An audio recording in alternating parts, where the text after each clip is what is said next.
Atualmente, o Brasil possui a quinta maior extensão territorial do planeta. E ao longo de sua história, vários fatores contribuíram para que o território brasileiro chegasse ao seu tamanho atual. E tudo isso foi muito bem explicado numa outra videoaula deste canal, da qual estarei deixando o link no card logo acima. No entanto, entre todos os fatores que contribuíram para a formação do território brasileiro, a União Ibérica mereceu uma aula só para ela. Mas é claro que antes de começarmos, eu irei convidá-los a se inscreverem no canal, curtirem esse vídeo e ativarem o sininho para ficarem por dentro de todas as novidades.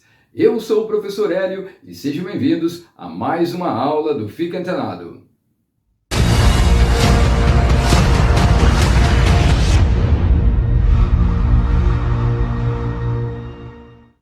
A União Ibérica é um termo utilizado para se referir à união entre as coroas de dois países da Península Ibérica, Portugal e Espanha, que ocorreu entre 1580 a 1640. Ou seja, esse foi um período onde o rei da Espanha também passou a ser o rei de Portugal e de tudo que pertencia a esse país, inclusive de suas colônias, como o Brasil. Mas por que essa união entre Espanha e Portugal ocorreu?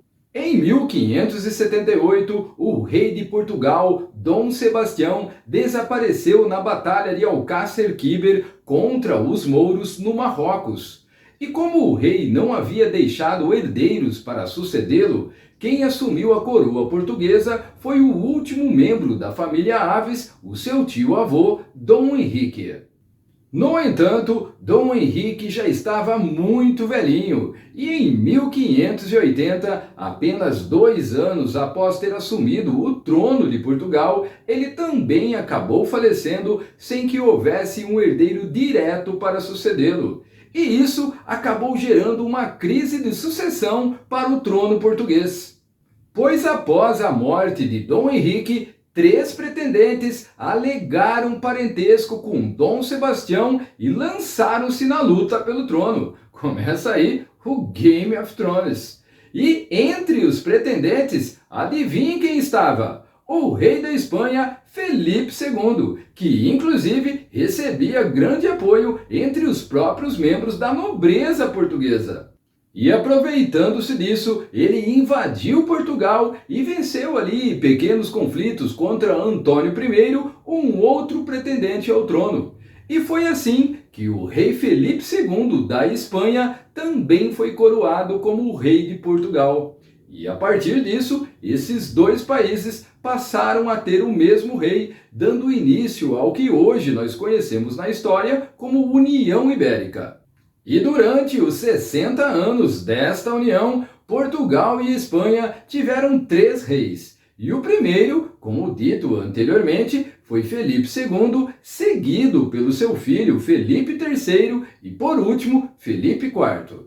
E nos primeiros 2 reinados, que foram geridos por Felipe II e por Felipe III, é possível afirmar que não houve muita turbulência entre portugueses e espanhóis.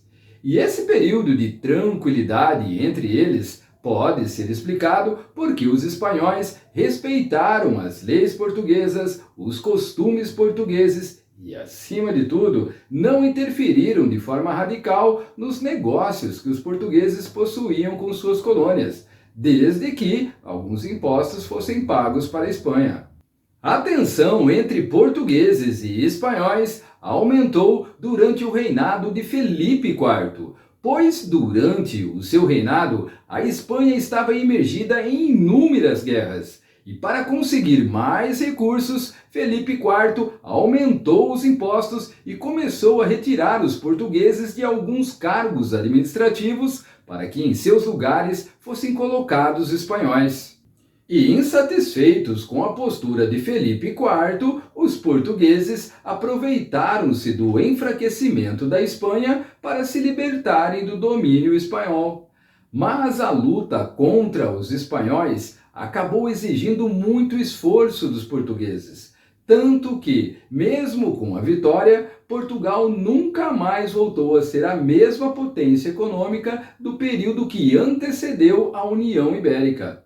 E a união entre as coroas portuguesa e espanhola não trouxe consequências apenas para Portugal. Anotem aí, no Brasil, as consequências também foram muito significativas, e entre elas estão as invasões do território brasileiro por outras nações europeias. E a principal delas foi a invasão do Nordeste do Brasil pelos holandeses.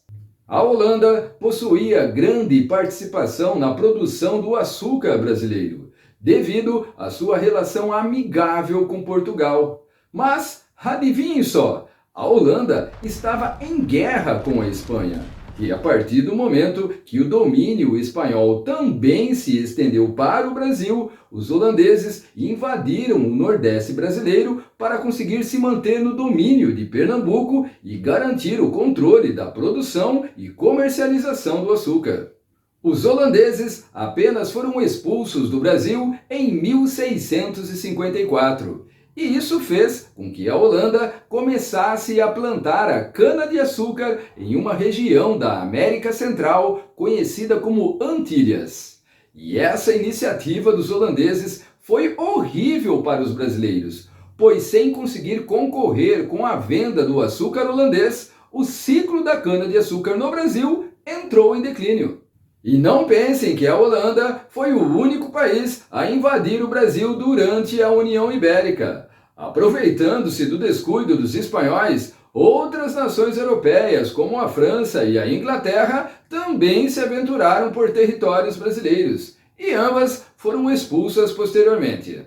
Mas a União Ibérica não trouxe apenas consequências negativas para o Brasil, pois foi graças a ela que as fronteiras do Tratado de Tordesilhas foram ultrapassadas, permitindo a ocupação de novas terras e a descobertas de novas fontes de riquezas pelos bandeirantes, que eram exploradores que saíam principalmente de São Vicente, no litoral paulista, rumo ao interior do país, com o objetivo de capturar indígenas e encontrar metais preciosos ou qualquer outra fonte de lucro.